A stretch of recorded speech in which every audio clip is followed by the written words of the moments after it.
자, 오늘은 이제 야곱이 형 에서와 조우하고 만나는 장면이 이제 나오는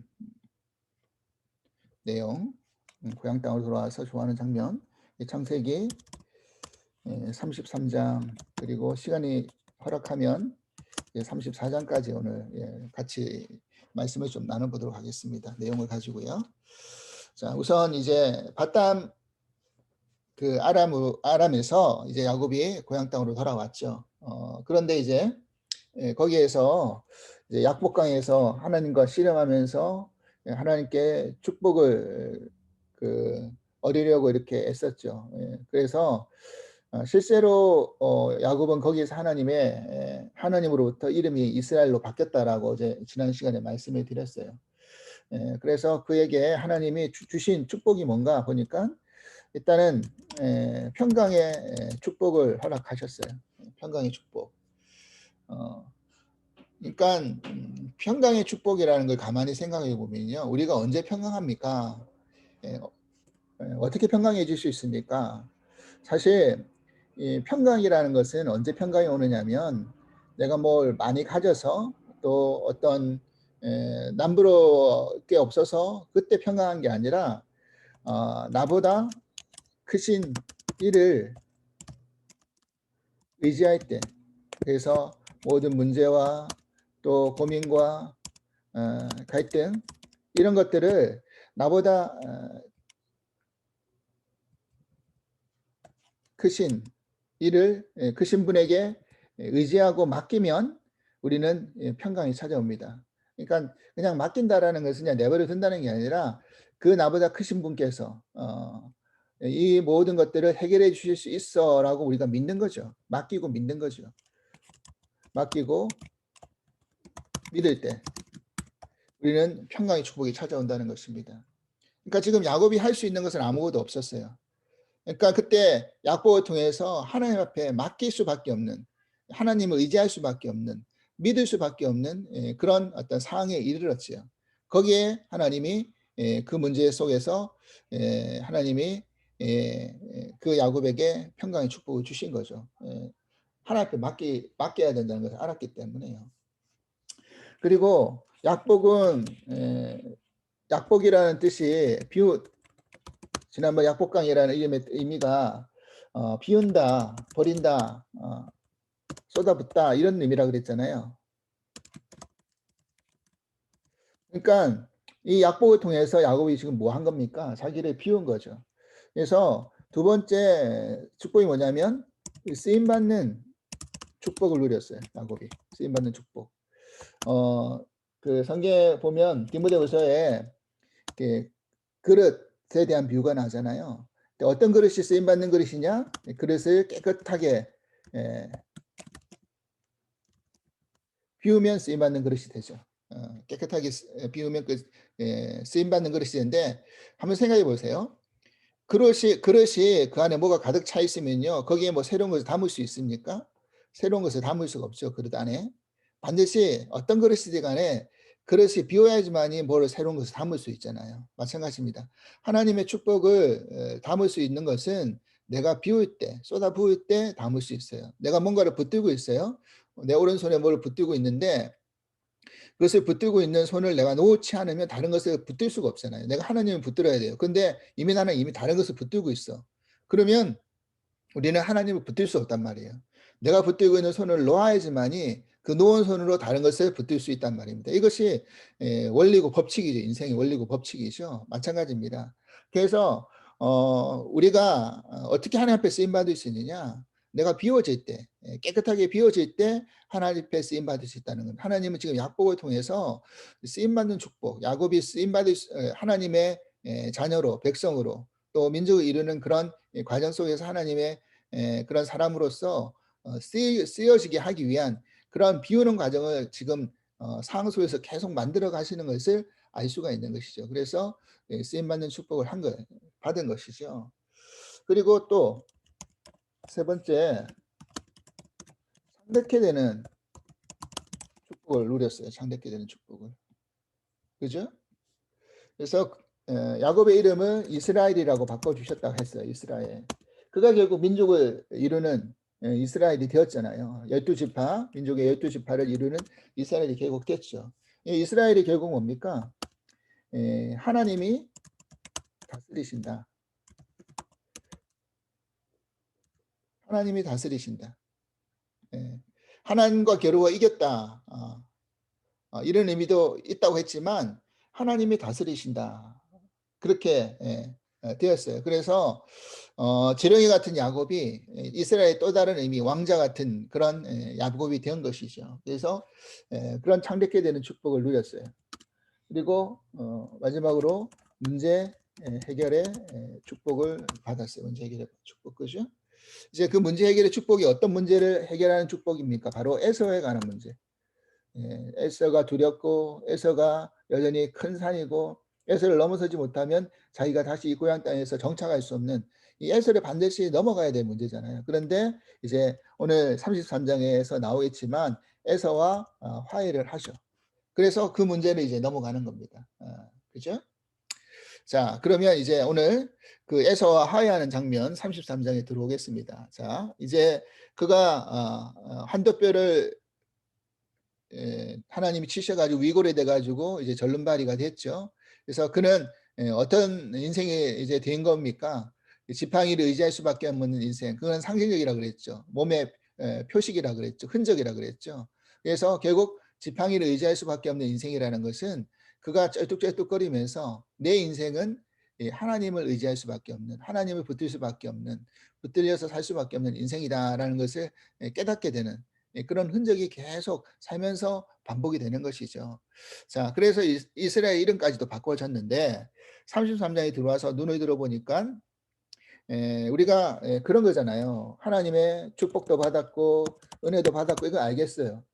우리가 교회에서 어떤 뭐 부흥성회라든지 또 주일 예배라든지 말씀 공부라든지 이렇게 막 은혜를 받고 정말 귀한 깨달음이다라고 좋아가지고 그런 때가 물론 있잖아요.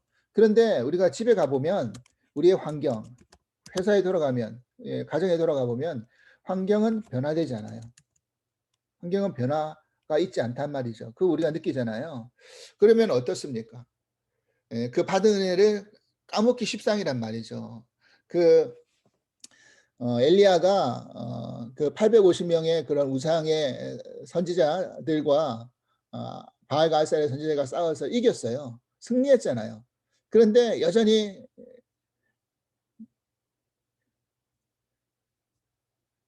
누가 버티고 있었던 겁니까? 예. 그를 죽이려고 하는 그 문제에 자기가 해결함을 받지 못해서 도망치잖아요. 그죠? 그래서 그런 거와 똑같다는 것입니다. 그러니까 상황은 안 바뀐단 말이에요. 환경이 안 바뀌어져 있다라는 거예요. 그러면 방법은 한 가지죠. 환경은 안 바뀌지만 그러면 어떻게 바뀌어져야 되는 겁니까? 내가 바뀌어지는 거죠. 내가 변화돼야 돼요. 환경은 안 변하지만 내가 변화될 때 변화되지 않은 환경 속에서 내가 바꿀 수 있다라는 이야기를 하고 싶은 거죠. 33절에 보니까 야곱의 눈을 보니 에서가 400명의 장정을 거느리고 오고 있는 것을 봤어요. 여전히 그렇다고 해서 에서 갑자기 400명을 물리치고 에서 혼자 온 것도 아닙니다. 여전히 400명이 그대로 존재하고 있단 말이에요. 환경은 그대로 있다라는 거예요. 근데 그래서 이제 야곱이 어떻게 하는지 보십시오. 2절, 33절 2절. 여종들과 그들의 자식들은 앞에 두고 레아와 그의 자식들은 그 다음에 두고 라헬과 요셉은 뒤에 두고 자기는 그들 앞에 나가되 몸을 7번 땅에 굽혔다. 자, 어떻게 하고 있습니까? 이게 참 웃긴다는 거예요. 지금 여종과 그 자식들, 그 다음에 누구야? 레아와 그 자식들, 그 다음에 라헬과 요셉 하나밖에 안 낳았잖아요. 그죠? 이 순서대로 딱 배치하고 자기는 앞서 나갔어요. 그러니까 내 뒤에 따라올 때 여종, 그 다음에 레아, 라헬 이라잖아요. 자, 이건 딱 기억이 보시면 딱 떠오르시죠? 어떤 순서입니까? 어떤 순서로 배치를 한 겁니까? 예. 자기가 더 아끼는 순서. 그죠? 제일 아끼는 라헬과 요셉을 제일 마지막에 뒀어요. 그리고 뭐 여종하고 자식들 뭐 다 내 자식이긴 하겠지만 그래도 라헬과 요셉보다는 좀 덜하니까 맨 먼저 앞에 뒀죠. 무슨 문제가 생기면 그래도 도망칠 수 있는 여유를 제일 많이 준 게 누굽니까? 라헬, 요셉인 거잖아요. 그다음에 레아, 그의 자식들, 그리고 라헬, 요셉. 다 자기의 아내고 다 자기의 자식들이지만 뭐 우리가 열 손가락 깨물어서 안 아픈 손가락이 없다 말도 하고 뭐 내 자식 중에서 모든 게 다 내 자식이라고 하지만 그래도 그 내 자식 중에서도 더 마음이 끌리고 또 마음이 가는 자식이 있을 것 같다는 생각이 들어요 저도. 왜 없겠어요. 있어요. 물론 그렇다고 대놓고 뭐 차별을 하지 않겠지만 그런 게 있어요. 근데 이제 야곱은 좀 그런 편애가 좀 심했던 것 같아요. 특별히 그 라헬과 레아의 문제 속에서 라헬 원치 않는 결혼을 했어도 그렇겠지만 그리고 라헬을 사랑했고 그 라헬의 아들 요셉 베냐민 사랑했잖아요. 요 그게 나중에 빌미가 돼 가지고 요셉이 애굽으로 팔려가는 그런 계기도 됐죠. 물론 이게 하나님의 계획과 하나님의 뜻이기도 하셨지만 나중에 봤을 때는 큰 그림 안에서는 하나님이 요셉을 애굽으로 인도한 것이었지만 그 과정 속에서 애굽으로 보내셨던 것이지만 그 과정 속에서 그런 비밀과 제공되는 원인 제공의 그 모든 것들은 가정 안에서 야곱의 편애로 인하여서 그 형제들끼리 서로 싸운 거 아닙니까? 사실 따지고 보면 그런 문제가 일어난단 말이죠.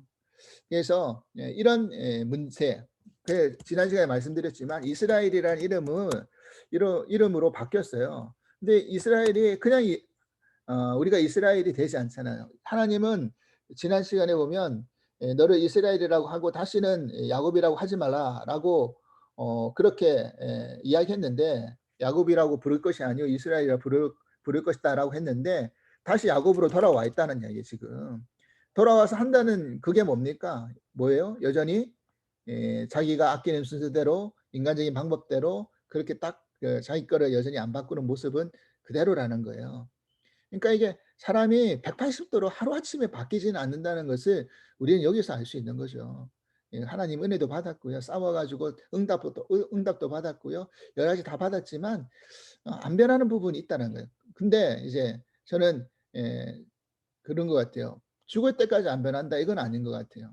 하나님은 결국 그런 정말 완고하고 고집세고 이런 야곱을 하나님을 이길 수 있겠습니까 인간이? 예. 하나님보다 즐길 수 있을까요? 하나님보다 클 수 있을까요? 하나님보다 강할 수 있을까요 인간이? 없어요. 그러니까 내가 버티면 버틸수록 고집 피우면 고집 피울수록 어 더 뭐 손해입니까? 내가 손해야 내가 손해 하나님 앞에. 우리가 하나님 이겨먹을 수 없어요. 자식은 부모 이겨먹으려고 하지만 우리는 하나님을 이길 수가 없어요. 하나님은 그냥 내버려 두시다가 때로는 채찍도 드시다가 고난도 주셨다가 이러면서 어떻게 하는 겁니까? 우리를 계속 다듬어 나가시는 거예요. 계속 비워 나가시는 거예요. 한 번 비웠다고 끝나는 게 아니라 계속 비우게 만드시는 거예요. 왜냐하면 한 번 비웠어도 또 다른 나의 불순물이 또 채워지니까. 이 비우는 연습을 계속하는 거죠. 이 평생도록 하나님 앞에 가는 그날까지 그렇게 되는 것 같아요. 자, 그래서요. 그렇게 딱 해 가지고 이제 만났죠. 그리고 행동을 보십시오. 3 절에 자기는 앞에 나가서 몸을 7번 땅에 굽히며 그 형 에서에게 얼마나 지금 그죠? 조리고 있습니다. 그리고 표현도요. 철저하게 주라고 표현하고 자기를 종이라고 표현해요. 지난 시간에도 말씀드렸지만 야곱이 이삭에게 축복받을 때 형이 동생을 섬기리라고 했거든요. 그렇게 축복을 받았고 에서에게도 그렇게 이야기했는데 지금 이 형상은 전혀 그게 아니죠. 아직까지는. 지금 자기는 종이고 형 에서가 주인이에요. 그렇게 계속 표현하면서 그렇게 나아가고 있는 겁니다. 그러면서 뭐라고 이야기하냐면 에서가 "야 이 모든 때 어디서 난 거냐?"라고 물어보니까 8 절에 야곱이 이렇게 표현하는 거잖아요. 야곱이 떼를 나눠 가지고 형 에사한테 그 마음을 완고한 마음을 풀게 하기 위해서 사실은 뇌물을 주는 거 아닙니까? 그러니까 에사가 형 에사에게 야곱이 "이게 뭐냐?"라고 하니까 "내 주께 은혜를 입으려 함입니다." 은혜를 입으려고 이렇게 떼를 나눠서 보냈습니다. 떼를 나누어서 보낸 것이 주께 은혜를 예 입으려고 은혜를 받으려고 그랬어요. 자, 그런데 이 은혜라는 표현이 보십시오. 그 위에 또 등장해요. 뭐냐면 에서가 보니까 자식들이 막 있잖아요. 그래서 이 자식 여기 있는 자식들이라 묻지 않고 "여기 있는 사람들 누구냐?"라고 물어보니까 야곱이 이르되 5 절에 "하나님이 주의 종에게 은혜로 주신 것입니다." 하나님이 은혜로 주신 겁니다. 그러니까 야곱에게서 있던 어떤 그런 신앙의 부분에서의 그 자식들, 내가 가지고 있는 어떤 재물 이런 것들이 하나님의 은혜다라는 것은 야곱은 알고 있었던 것 같아요. 이 자식들이 하나님 내게 주신 은혜의 선물입니다라는 걸 알고 있었던 것 같아요. 그래서 이건 하나님 주신 나에게 주신 은혜입니다. 그러면서도 여전히 자기가 무서워하는 대상 종으로서 주인된 에서에게는 뭐예요? 주인에게 당신에게 은혜를 좀 입고 싶습니다. 내 재물을 드림으로써 받음으로써 주심으로써 이랬다는 거예요. 근데 지금 이런 상황 속에서요. 지금 에서의 행동을 보십시오. 4절 지금 첫 번째 만났을 때 에서가 갑자기 달려와서 그를 맞이하여 안고 목을 어금 맞추어 그와 입 맞추고 서로 우니라. 지금 보세요. 행동이 그냥이 아니라요. 그에게 달려와서 안고 예 목을 어금 맞추어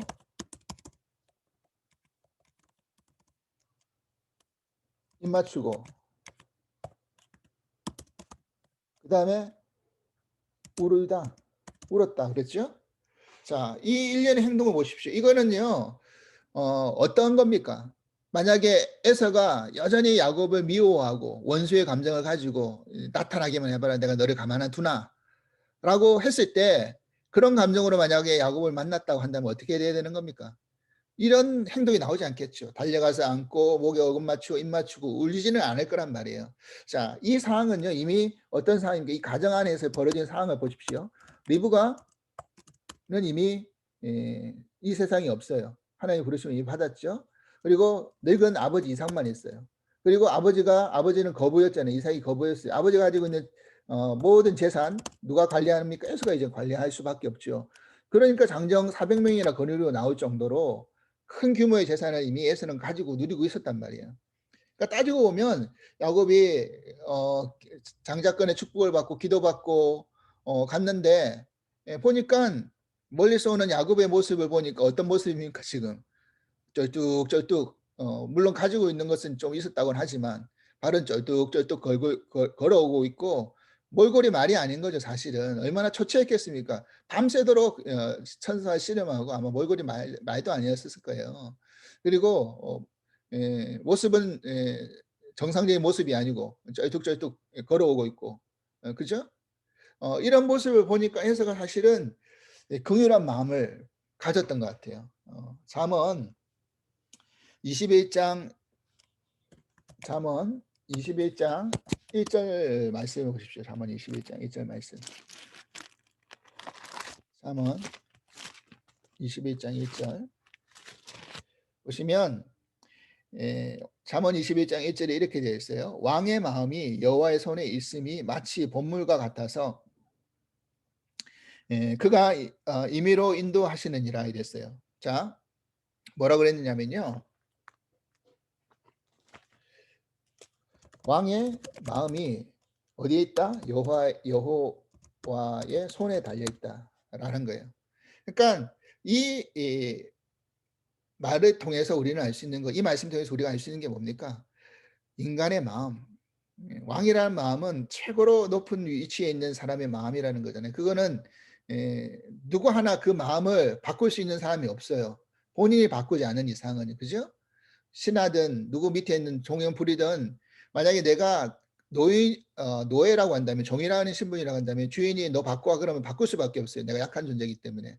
왕은 최고로 인간에게서 제일 높은 자리 강한 존재란 말이에요. 제게 누가 왕에게 말을 해가지고 왕의 마음을 바꿀 수 있겠어요. 그 왕의 마음을 바꿀 수 있는 사람은 아무도 없단 말이에요.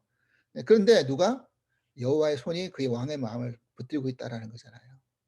그러니까 그 가장 높은 위치에 있는 왕의 마음도 하나님의 손에 달려 있다라고 하는 거라고 한다면 결국 아무리 인간이 완고하고 인간이 고집세고 뭐 안 변하겠다라고 한다 하더라도 결국 바꾸시는 분은 하나님이시에요. 하나님의 손에 달려 있다는 걸 알 수 있어요. 그래서 지금 에서가 야곱이 주었던 어떤 그런 재물의 그런 것을 받아 가지고 마음이 풀린 게 아니라, 그죠? 사실은 그 에서의 마음을 긍휼함을 입히고 눈물을 흘리게 만들고 야곱을 이렇게 맞이하는 어떤 반가운 마음으로 이렇게 야곱을 맞이하는 것은 결국 누가 그 마음을 만지신 겁니까? 하나님 만지신 거란 거죠, 하나님이. 그러니까 야곱이 기를 쓰고 뭐 떼를 나누고 뭐 그 자신의 아내와 종들의 아내를 분리하고 뭐 떼를 먼저 보내고 이런 할 필요가 아무것도 없다는 거예요, 사실은. 인간은 그럼 자기의 머리를 어떻게든지 굴려 가지고 자기 위기를 어떻게 탈취해 보려고 이렇게 했었지만 결국 누구 손에 달려 있는 겁니까? 하나님 손에 달려 있는 거예요. 하나님이 그 마음을 바꿔 주셨을 때 그가 변화되는 거죠. 이런 놀라운 일이 일어났단 말이죠. 그죠? 우리가 그걸 알아야 될 것 같아요. 하나님의 손에 달려 있습니다. 예. 그래서 자기는 그런 야곱의 재물 때문에 마음이 변하지 않았다는 것을 어떻게 표현했냐면 이랬어요. 뭐냐면 9 절에 에서가 이르되 내 동생아 내게 있는 것이 족하니 내 소유는 네가 가져가 이랬어요. 에서는 야 내가 지금 400명도 거느려 있고 내가 뭐가 아쉬워. 충분해. 아버지 재산 내가 가지고 있는 것만 해도 충분해. 뭐 이거 네가 보내준 양 뭐 떼를 나눠 가지고 나누고 뭐 10마리 뭐 암소 뭐 염소 뭐 소 그 뭐 해 봤자 다 끌어모아 봤자 뭐 몇백 마리 이거 뭐 뭐 에서는 사실은 뭐 속된 말로 껌값 아니겠어요? 자기가 가지고 있는 비해서 뭐 "그 정도는 나도 충분해. 없어도 상관없어." 이럴 거란 말이죠. 자 그런데요 야곱은요 끝끝내 그거를 형 에사한테 줍니다. 이게 참 야곱이 그래서 그런 것 같아요. 참 머리가 보니까 야곱은 이게 물론 사람이 많이 가졌다고 해 가지고 덜 가지려고 하진 않아요. 이 인간의 마음이 그렇잖아요. 가진 사람은 더 가지려고 하는 게 인간의 욕심이고 마음이에요. 그래서 뭐 그런데 이제 어 뭐 이게 예가 될런지 모르겠지만 우리가 그 예전에 한국에서 보면 선거를 할 때 돈 선거한다는 이야기 많이 듣잖아요.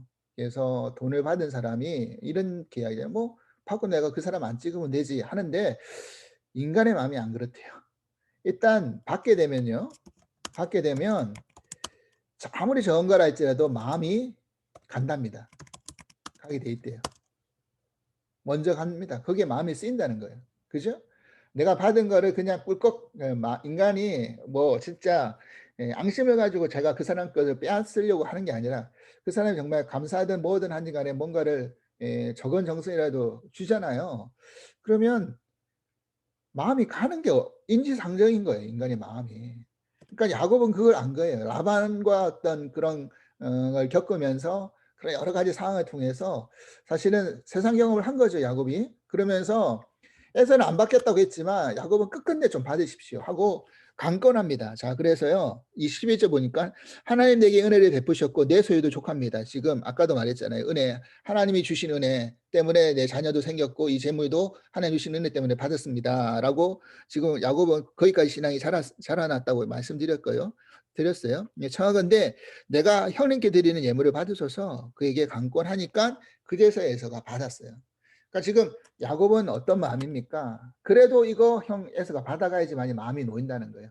일단 뭘 받았으면 그래도 위해하지는 않겠지. 나를 해하지는 않겠지. 받은 게 있으니까. 그나마 이런 마음이 여전히 인간적인 어떤 마음. 하나님이 저 마음을 만지셨고 하나님이 바꾸셨고 하나님이 이제 다 해결해 주실 거야라고 하나님께 맡긴 것도 맡겨야 되는데 그거 완벽하게 하지 못하는 것 같아요. 내 인간적인 수단은 계속 쓰는 거죠. 그러면서 "제발 받으세요, 받으세요." 하면서 맡기게 만드는 그것을 지금 야곱은 보여주고 있는 거죠. 그렇게 맡겼어요. 그러니까 이제 에서가 12 절에 "야 우리와 같이 떠나자. 동행하자."라고 말했어요. 그러니까 지금 야곱이 뭐라고 이야기하냐면 13 절 14 절에 보십시오. 야곱이 그에게 이르되 "내 주도 아시거니와 자식들은 연약하고 내게 있는 양떼와 소가 새끼를 데리고 있은즉 하루만 지나치게 몰면 모든 때가 죽으니니 차건대 내주는 종보다 앞서가소서. 나는 앞에 가는 가축과 자식들의 걸음대로 천천히 인도하여 세일로 가서 내 주께 나아가리다. 그러니까 지금 에서가 거주하는 데는 세일이에요. 근데 그래서 같이 가자. 내가 널 동행해 줄게. 400명도 있고 하니까 너 보호해 주면서 나 너를 동행하면서 같이 가자. 그러니까 야곱이 뭐 합니까? 아, 형 먼저 가세요. 왜냐하면 내 자식들도 아직 어리고 가축들도 새끼들도 많아 가지고 급하게 또 몰고 가면 하루 못 가서 치수 다 죽을까 염려됩니다. 자, 이거는요. 무슨 말입니까? 말은 그럴싸하게 포장해서 이야기하지만 결국 야곱의 마음은 어떤 마음인 거죠? 같이 가기 싫다라는 거잖아요. 에서랑. 왜 그럴까요? 여전히 두렵다라는 거예요. 두려움을 떨쳐내지 못한 것 같아요. 혹시나 에서가 가는 도중에 마음이 바뀌면 어떡하지? 지금은 이랬는데 중간에 마음이 변화되면 어떡하지? 가서 딴소리하면 어떻게 하지?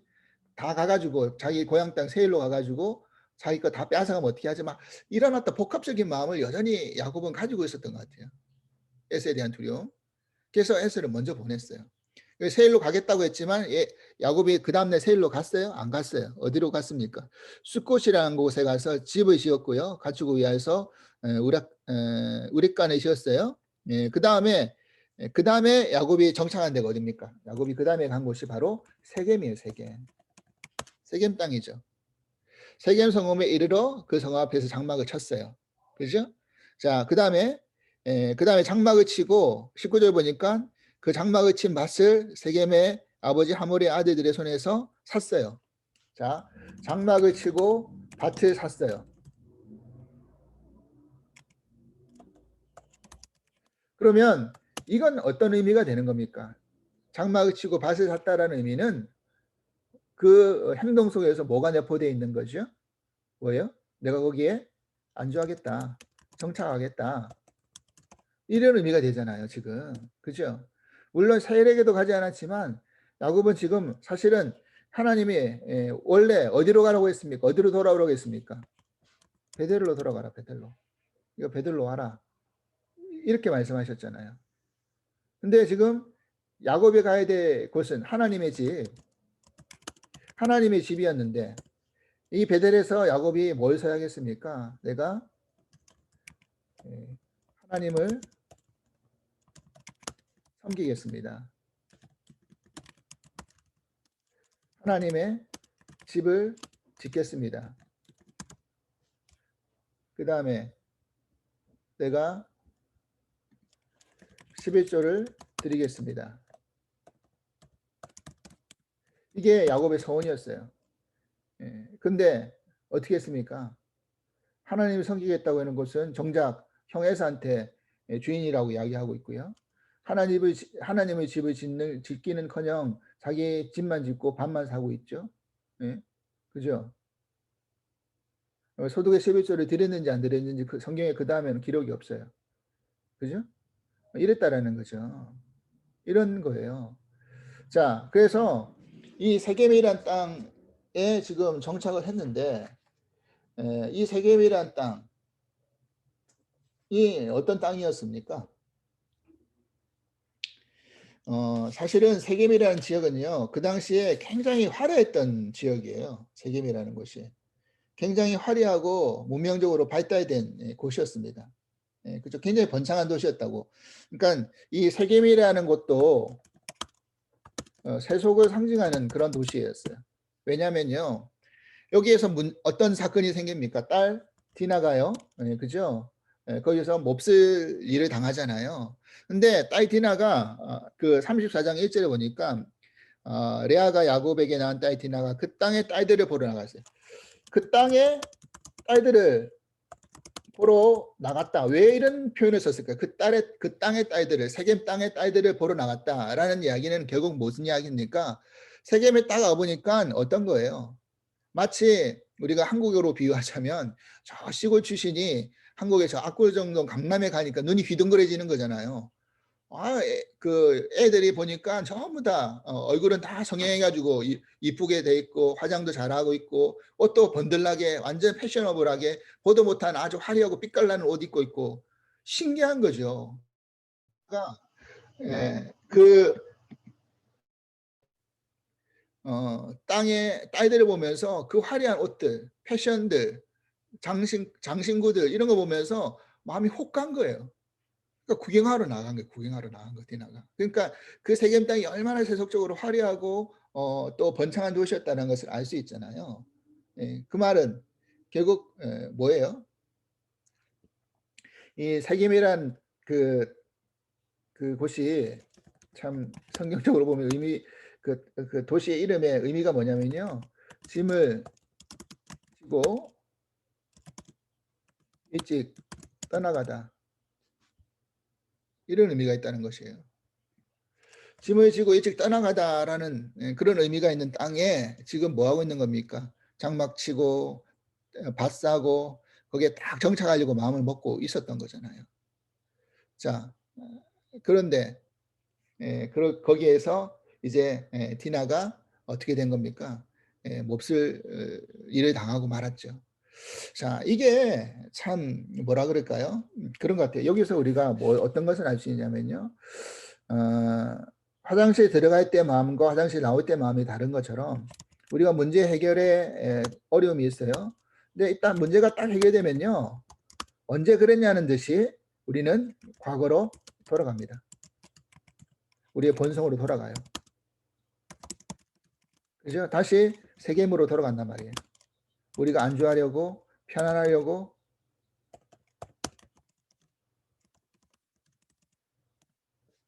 그런 땅으로 돌아간단 말이에요. 우리의 마음이 여전히 하나님만 의지하고 하나님만 붙들고 하나님만 바라고 가지 않는 게 우리 마음이라는 거예요. 그러니까 야곱이 우리 모습이래요. 우리 모습. 그죠? 그렇지 않습니까? 그러니까 그 땅에서 어려움을 당하잖아요. 거기에 세겜에 정착하지 않았다면 디나가 왜 그런 꼴을 당했으며 왜 그런 어려움을 당했겠습니까? 그리고 디나가 그 사건 이후에 보여줬던 야곱의 행태도 보면 이해 안 되는 부분이 너무 많아요. 오늘은 그 부분은 이제 다음 주에 이야기를 할게요. 그러니까 이런 부분들 한번 생각해 보십시오. 그러니까 우리가 어려움이 생겼어요. 힘든 일이 생겼어요. 문제가 생겼어요. 이거 해결해 달라고 막 매달려요. 그래서 그 문제가 해결이 됐어요. 그러면 어떻게 해요? 내가 더 하나님의 어떤 그런 어떤 사랑 가운데 거하면서 하나님을 더 열심히 바라보고 세상이 아니라 하나님 것을 더 쫓으려고 하지 않고 다시 나의 본성으로 돌아가고 옛 모습으로 돌아가고 과거로 돌아가서 나의 육신의 그런 안위에 더 골몰하면서 그런 어떤 마음으로 우리가 우리의 어떤 모습들이 바뀌어진다는 거죠. 그러니까 야곱이 우리라는 우리의 모습에 우리의 초상화라는 게 이런 모습이라는 것입니다. 그래서 아직은 지금 뭐예요? 야곱이 이스라엘이 아니에요. 아직은 야곱이에요. 근데 우리는 여기서 실망 안 했으면 좋겠어요. 하나님은 그런 야곱도 결국 이스라엘로 만들어 가실 거예요. 어떻게 이스라엘로 이제 만들어 가실지는 이제는 계속 이제 살펴보면서 나오겠지만 과정 중에서는 '야 어떻게 이럴 수가 있을까.'라고 할 정도로 그죠? 어 "즐기다 즐겨." 어 쩔뚝쩔뚝 절름발이가 됐으면서도 불구하고 여전히 "그러냐?"라고 하지만 야곱을 보지 마시고 우리를 보십시오. 우리는 어떻습니까? 우리 너무 즐기지 않습니까? 진짜 즐기다 즐겨. 진짜 안 변한다 안 변해. 그죠? 우리가 하나님 보실 때 근데 아까도 말씀드렸지만 우리는 하나님을 이겨먹을 수 없어요. 예. 결국 그 즐기다고 하는 우리를 하나님 완전히 꺾어 놓으실 거예요. 완전히 비우실 거예요. 완전히 변화시키실 거예요.